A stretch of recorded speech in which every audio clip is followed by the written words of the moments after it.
What's up, y'all? It's Ty. We're going to be looking at basketball before the NBA, a brief history. Shout out to MDJ for the video. 1891 to 1950. What did basketball look like? I don't know. That's what we're going to be looking at today. Those of us who watch a lot of basketball, who keep up with the NBA news on a daily basis, might find it strange to comprehend a time when the NBA or basketball did not exist. But it didn't always exist. There was a time before smartphones, before TVs, a much simpler and innocent times when all of us were just roaming the great grass plains. It probably was a much simpler time, honestly. We were dancing, we were playing whatever sport this is. So today, Wrestling, I want to sumo go wrestling? over ancient Chinese history. Let's try that again.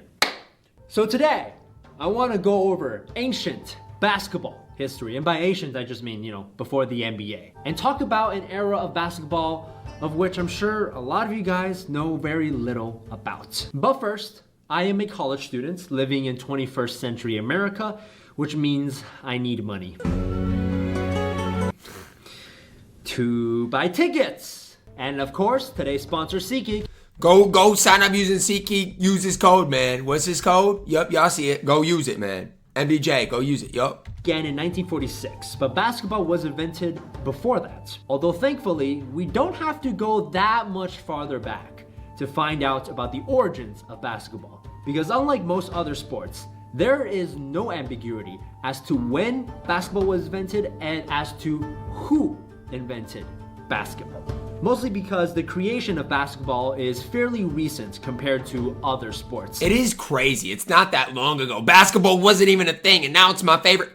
You take a sport like soccer, for example, which has roots traced back to like ancient Greece, which was 2,000 years ago? Basketball was created in December 1891. That's literally barely over 100 years ago. That's A crazy. 30-year-old YMCA gym teacher called James Naismith in Springfield, Massachusetts. December in Massachusetts, as Bostonians will know, is brutally cold. And since most people don't want to go outside, Naismith sought to find a way to keep people's fitness levels up indoors. So he took a peach basket, put it on a 10-foot pole, took a soccer ball, and they played the first game of basketball ever. Now here's the fun fact. Dude, that would be so annoying though. Every time you scored, you literally have to take out a ladder and go get the ball out of the basket.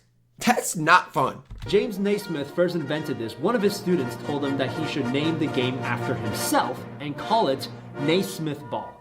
To which Naismith essentially said, "That is the dumbest shit I've ever heard." And the student then suggested, okay, we have a basket and a ball, so we could also call it basketball. And so that's what they went with. Now over the next Naismith Ball is crazy. Imagine if we called it that today. 20 years, Naismith himself would make many changes to the game. He added a backboard, he started experimenting with different balls, changing the rules. One of the first changes he made was realizing that having a literal basket as the hoop is kind of stupid because they'd have to take the basket down every time to dig the ball out of the basket. It'd be much easier if the ball fell through the basket, so that's when he added a metal ring, or as we now know it, a hoop. And Naismith found out that his students really enjoyed playing basketball. So much so that his students then went to other YMCAs around the country to teach the game to other people. And the game spread really fast. By 1895, just 3 years after its creation, basketball had become an established sport. That's crazy that it took off that quickly. Literally 3 years for it to just expand into this. At several men's and women's high schools. It had also trickled into some universities, including the University of Kansas, where one of Naismith's friends had established a collegiate basketball team. No wonder team people still want to go to Kansas. I ain't gonna lie, if I was a recruit and I knew all this, I'd be like, okay, I'll go to Kansas too. In 1898, James Naismith was hired by the University of Kansas as a physical education instructor, as well as the coach of their new basketball team. Can you imagine hiring the creator of a sport to coach your team in said sport? Now, in the early days, because other colleges didn't have a basketball team, the Kansas team would initially only play against YMCAs around their area, although slowly other colleges started joining in. Kansas State and then University of Chicago, University of Kentucky. By 1901, there were regular intercollegiate games all around the country. In 1907, James Naismith quit coaching to instead focus on pursuing a master's degree in physical education. Come on. Like, you got this thing that's grown so crazy and you're the leader of it, and now you want to go get your master's? Naismith ended his coaching career with a 55-16 record. And ironically, he's the only coach in Kansas basketball history to have a losing record. It's a good thing he left and went to get that master's, huh? Around 1905, during the latter stages of Naismith's coaching career, basketball was still a very small collegiate sport, much smaller than football. But it had one significant advantage over football at the time, and actually till this day, still has said advantage. And that is, on average, it's a lot safer. Thank you. Yeah, it's not as dangerous. How dangerous football is today. Now imagine how dangerous it was 100 years ago, when there was less protection and before people even had the medical technology and scientific knowledge to diagnose and treat head trauma.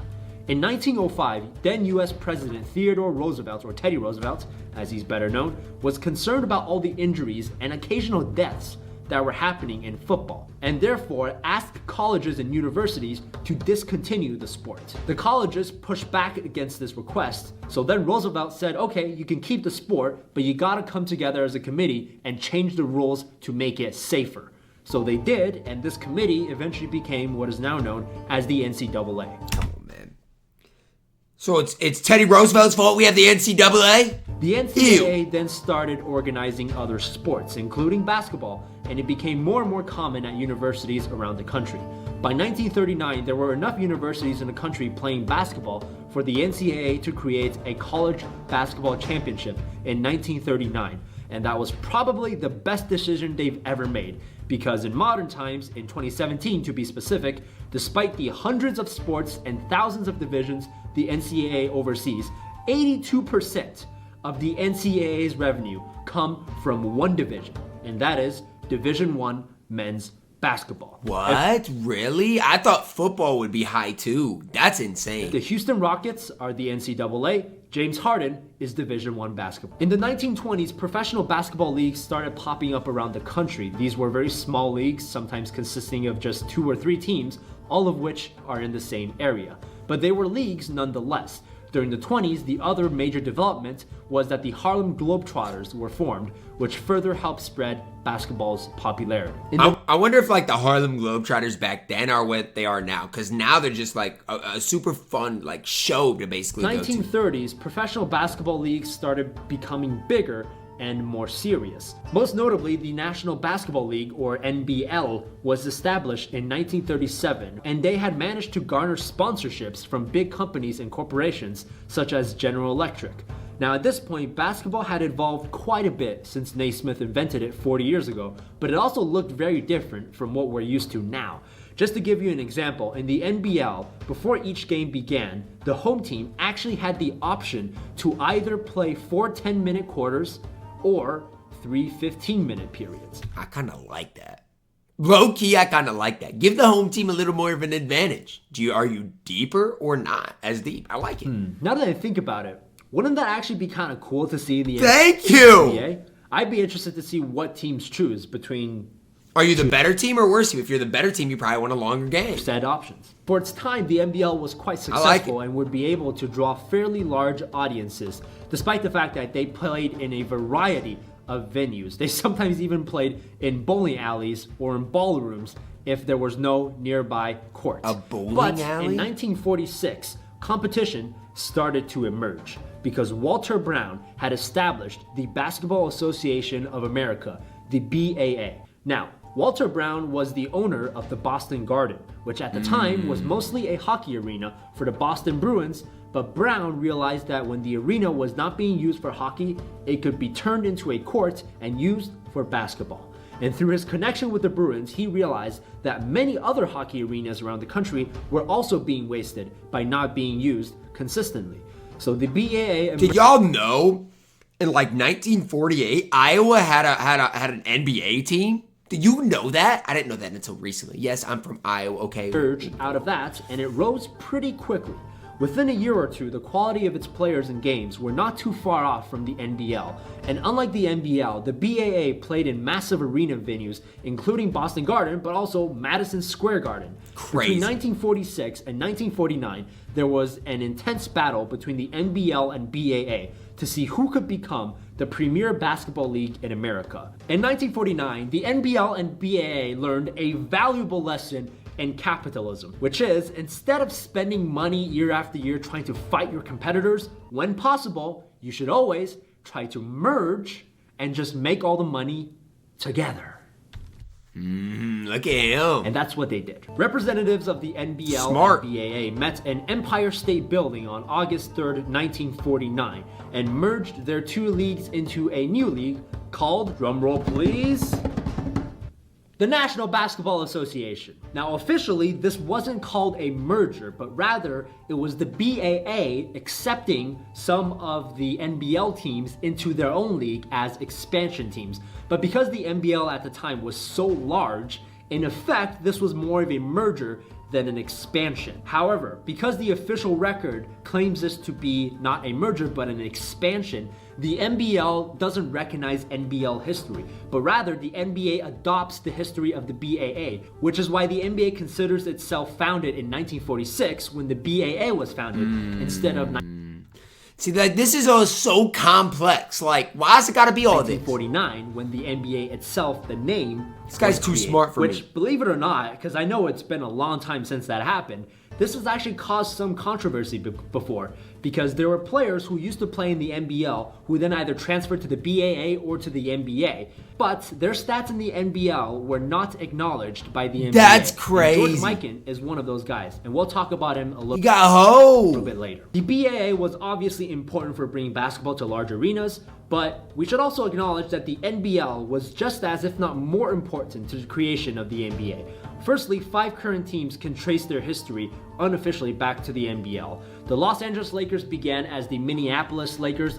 Man, it says I would still love to have the Minneapolis Lakers, but we're the Timberwolves, so like it's fine. But Of the Lakers NBL, history would the be Sacramento fire. Kings used to be the Rochester Royals. The Detroit Pistons used to be the Fort Wayne Zollner Pistons. And on a side note, if you're wondering if Zollner is like an area in Fort Wayne, it's not. The owner of the team's last name was Zollner, so Are you serious, man?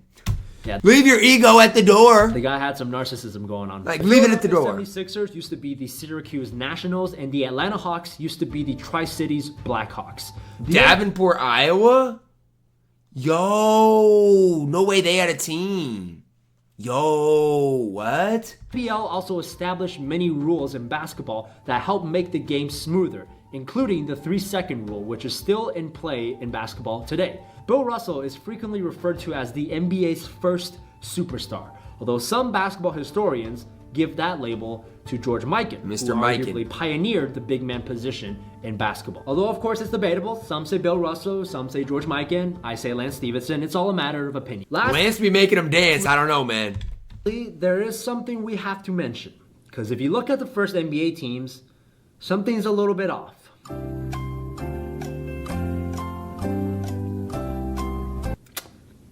These photos are a little too bright. And that's because when the NBA was first formed, it stood for No Blacks Allowed. I'm kidding.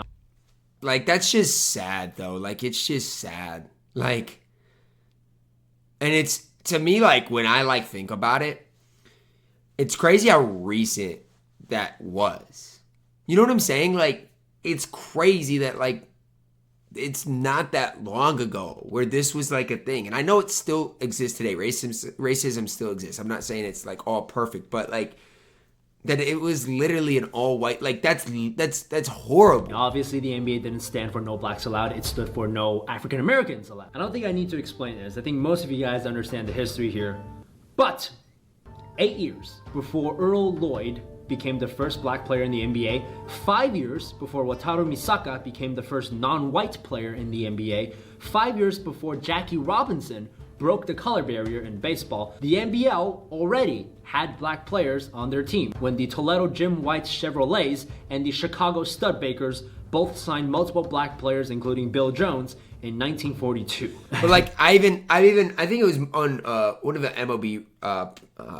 They had like a game at a stadium, and like they had some African Americans on broadcast, and they were talking about how hard it was back then, and it's just like you just feel for people who had to or players who had to deal with all that. It wasn't just the game of basketball. They were all sponsored by corporations back then. Can you imagine that nowadays? And now, couldn't even go out to the same restaurant as your 2018 teammates. NBA Finals. Stay at a different the Golden place. State Facebooks against the Cleveland Walmarts. All right, let's end this by broadening our scope a little bit and talking about basketball in the international scene. So James Naismith was actually Canadian. He later converted to American citizenship, but he was Canadian, and so very early on, basketball had already spread to Canada. But because they're Canadian, they sucked at it. They beat us last year in the FIBA. I'm not going to say too much, but they beat the U.S. in FIBA last year, so... I think I just alienated 10% of my fan base. I'm sorry. Same. Canada, will you please forgive me? Look into my eyes. They beat us in FIBA. Canada's good. Will you please forgive me? Now, in the 1910s and the 1920s, when college basketball in America was growing, basketball had already spread to Europe, where it was quite popular. And in fact, James Naismith himself spent about 3 years living in France during this time. And basketball became so popular in Europe that FIBA, let's go. In 1932, 8 countries, Argentina, Czechoslovakia, Greece, Latvia, Italy, Portugal, and Romania, and Switzerland gathered together to form the International Basketball Federation, better known as FIBA. If you're wondering why there's a South American country in there, is because Argentina historically has had many centuries of colonization and European influence, more so than most other South American countries. In fact, most Argentinians today, including Manu Ginobili, are of European descent. And also, people have wondered why FIBA stands for Federation International of Basketball Amateurs. That's because when they started FIBA, it was spelled the French way, and French grammar is different, hence the weird, arrangement. See, that he's too smart for me, man. So in French, FIBA stands for Fédération. I can't speak French, by the way. I speak a little bit of Spanish, so I'm gonna try to pronounce these French words the Spanish way, with a French accent. If you're Canadian, by the way, this is a good time to close your ears because I'm about to offend you again, okay? All right, let's get ready. Let's pronounce this. FIBA stands for La Fédération Internationale de Basketball Amateur. He pronounced basketball like Rudy Gobert does, so I think it's good. I think it's good. This totally got off track. I don't remember what I was talking about. Oh, right, yeah. International basketball. So... FIBA was established in 1932, and then in 1936, in the Berlin Olympics, basketball was officially included as one of the sports, and then in 1950, a year after the NBA was formed, the FIBA hosted its first FIBA Basketball World Cup. And after 1957, most of NBA history is fairly well known amongst I mean, yeah, but they still don't have tapes fans. from Will. Bill Russell came into the league 100-point in game. 1957. He won a lot of championships. Will Chamberlain slept with a lot of women. Julius Erving punched Larry Bird in the face. Why we gotta hate on Will? I guess... Artest punched a fan in the face. Look at Mike Brown. Stevenson blew in LeBron's ear. And then Ron Baker was waived by the New York Knicks. And at Wichita State, Ron Baker was tough, though. Here we all are. All right, that's it for this video. Thank you for watching. Leave a like if you enjoyed. Leave a dislike if you didn't enjoy, or if you're Canadian. Can you still dislike videos? I don't even know if that's a thing. Canadian, I assume you did not enjoy this video. But either way, please subscribe. But it is crazy how it all started from a what, peach basket? Is that what it was? I think it was. And a basket or a football or a soccer ball. It's crazy to now where we're at today. It's absolutely insane. But yeah, shout out to my man for a fantastic video. Drop a like on the video, guys. Subscribe if you're new, and as always, man, I love you guys. Have a blessed day.